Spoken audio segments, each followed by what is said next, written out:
अस्सलाम वालेकुम ग्रेड 4, कैसे हैं आप सब। उम्मीद है आप सब खैरियत से होंगे। आज हम फेज 4 का लेक्चर नंबर 4 स्टार्ट करेंगे जो कि यूनिट 6 ट्रांसलेशन एंड टेस्लेशन से रिलेटेड है। अब मैंने आपको प्रीवियस लेक्चर में टेस्लेशन का कॉन्सेप्ट बताया था कि टेस्लेशन के लिए आपको कैसे पता चलेगा कि ये टेस्लेट, ये फिगर जो बनी हुई है ये टेस्लेट कर रही है या नहीं कर रही, इसके अंदर यूनिट शेप कौन सी है। तो उसके लिए आपने सिर्फ दो चीज़ों को माइंड में रखना है। एक ये कि आपने ये सोचना है कि इसके अंदर कोई भी गैप नहीं होना चाहिए, अगर गैप होगा तो वो टेसिलेट नहीं करेगी। और सेकंड ये मैंने आपको बताया था कि टेसिलेशन के लिए ओवरलैप नहीं करना चाहिए, जो फिगर्स होंगी, जो शेप्स होंगी वो एक दूसरे को ओवरलैप ना करें। अब आपने क्या करना है, आज का हमारा वही टॉपिक है रिकॉग्नाइजिंग टेसिलेशन। हम ये देखेंगे अगर हमारे पास टेसिलेशन गिवन है तो हम उसके अंदर से यूनिट शेप कैसे फाइंड करेंगे, और अगर हमारे पास जो है टेसिलेशन दी हुई है डिफरेंट, और हम कैसे पता चलेगा कि ये टेसिलेट कर रही है, ये टेसिलेट नहीं कर रही, क्या रीजन हम लिखेंगे साथ कि ये क्यों टेसिलेट नहीं कर रही।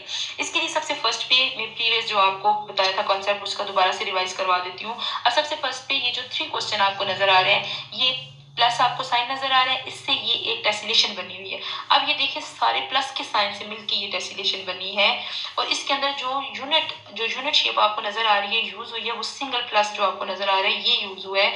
तो हम कहेंगे ये टेसिलेशन है। क्यों कहेंगे टेसिलेशन? क्योंकि ना तो इसके अंदर आपको ओवरलैपिंग नजर आ रही है और ना ही यहाँ पर कोई गैप है। अब देखिए नेक्स्ट जो 4 क्वेश्चन है उसे और से, which of the 3 shapes below can be use to make tessellation. ये जो 3 शेप है एक्स वाई जी के, हम इनको टेसिलेशन में यूज कर सकते हैं। हमें कैसे पता चलेगा ये टेसिलेशन? ये तो सिर्फ सिंगल शेप बनी हुई है, यूनिट शेप है, तो हम इसी की तरह की इसके साथ जोड़ जोड़ के और शेप्स बनाएंगे।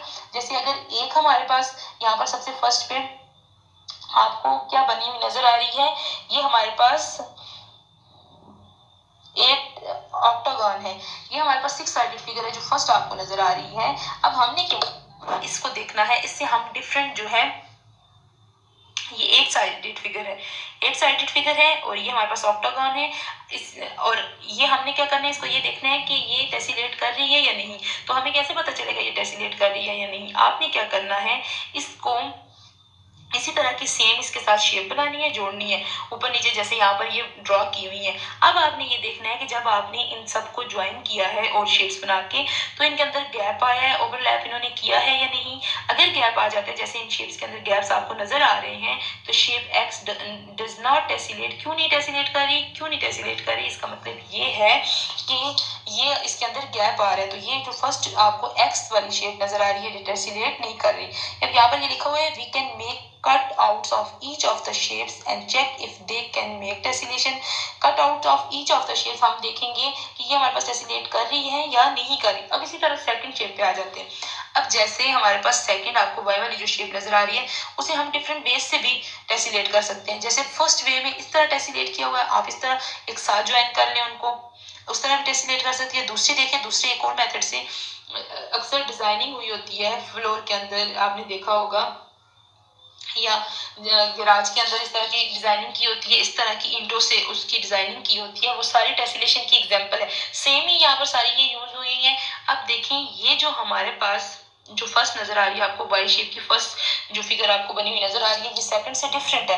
ये एक तरह से इस तरह से भी टेसिलेट आपको जो इजी लगता है आप एक साथ भी जोड़ सकते हैं, डिफरेंट डिजाइनिंग भी करके टेसिलेशन कर सकते हैं। ये डिजाइनिंग में टेसिलेशन बहुत ज्यादा यूज होती है। इसी तरह देखें जो लास्ट आपके पास है रेक्टेंगल है। अब रेक्टेंगल को आप सीधा भी लगा सकते हैं, जैसे आप ब्रिक्स वगैरह घरों में देखी होंगी लगी हुई, तो जब नया घर बनता है तो वो ब्रिक्स जब एक दूसरे के साथ जुड़ रही होती है, वो सारी सेम साइज की होती है और एक दूसरे के ऊपर नहीं आ रही होती, आपस में फिक्स हो रही होती है, तो वो भी टेसिलेशन की एग्जाम्पल है।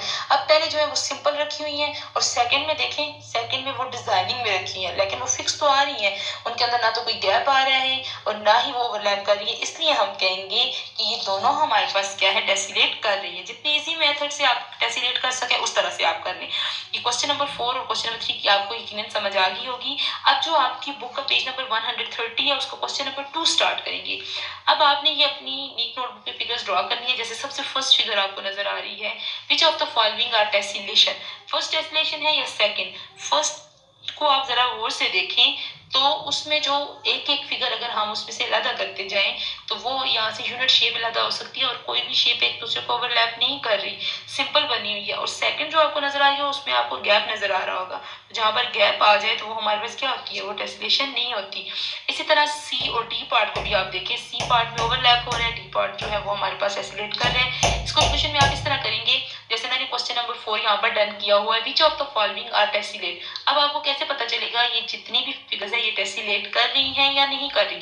अब जैसे यहाँ पर फर्स्ट ए आपको फिगर नजर आ रही है, दिस शेप इज टेस्लेट। मैंने क्यों लिखा है ये टेस्लेट कर रही है, क्योंकि इसके अंदर ना तो कोई गैप था और ना ही ये ओवरलैप कर रही थी, इसलिए मैंने लिखा है कि ये टेस्लेट कर रही है। इसी तरह जो सेकंड है, सेकंड के अंदर आपको सामने वाजिया गैप नजर आ रहा है। इसके अंदर अगर फिगर के अंदर गैप होगा तो वो हमारे पास टेस्लेट नहीं करेगी। तो ये हमारे पास फिगर के अंदर गैप आ गया, ये टेस्लेट नहीं कर रही, एक दूसरे के साथ फिक्स नहीं हो रही, तो second figure this shape is not tessellate. इस तरह थर्ड पे चले जाते हैं, जो इसका सी पार्ट है उसमें ओवरलैपिंग आपको नजर आ रही है। हार्ट बने हुए हैं, एक हार्ट है मिड में देखे बना हुआ है, जो 4 हार्ट है उनके ऊपर नेक्स्ट वाले 2 हार्ट्स बने हुए हैं। तो इसका मतलब ये है कि ये ओवरलैप कर रही है, मैंने साथ लिखा हुआ है ओवरलैपिंग है, इस वजह से दिस शेप इज नॉट। अगर आप किसी भी फिगर को देखेंगे कि ये टेसिलेट नहीं कर रही, साथ रीजन बताएंगे फर्स्ट फिगर क्यों नहीं कर रही, इसके अंदर गैप है, ये फिगर क्यों नहीं कर रही, क्योंकि इसके अंदर आपको सामने नजर आ रहा होगा कि ये ओवरलैप कर रही है। ये टेसिलेट कर रही है तो क्यों कर रही है, क्योंकि अगर कोई फिगर टेसिलेट कर रही है, जैसे ये डी पार्ट टेसिलेट करे, क्योंकि ना तो इसके अंदर गैप है और ना ही इस ओवरलैप कर रही है।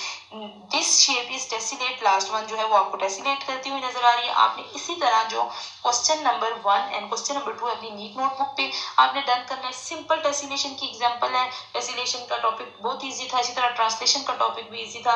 आपने सिर्फ अपने माइंड में ये बैठाना है कि टेसिलेशन में ना तो गैप होना चाहिए और ना ही फिगर ओवरलैप करनी चाहिए, अदरवाइज ये कॉन्सेप्ट बहुत ज्यादा इजी है। आपने 130 और 131 जो पेज है इसे अपनी बुक पे करना है। इसी से रिलेटेड आप एक पेज देखेंगे, लास्ट में लिखा हुआ है make copies of the shapes mind workout, है ना, ये एक एक्टिविटी के तौर पे आ जाएगा। आपने ये करना है, कैन यूज देम, ये जो आप इनकी कॉपीज बनानी है। कॉपीज का क्या मतलब है, अगर ये फर्स्ट पे आपको मून बना हुआ नजर आ रहा है तो आपने इसी के साथ ऐसे ही और मून बनाने हैं सेम टेसिलेशन के लिए, और फिर बाद में देखना है कि वो शेप टेसिलेट कर रही है, यानी एक मून बनाना है उसके साथ दूसरा उसके साथ जोड़ के बनाना है, तीसरा बनाए, और देखिए उनके अंदर गैप रह रहा है या नहीं रह रहा। आपने ये देख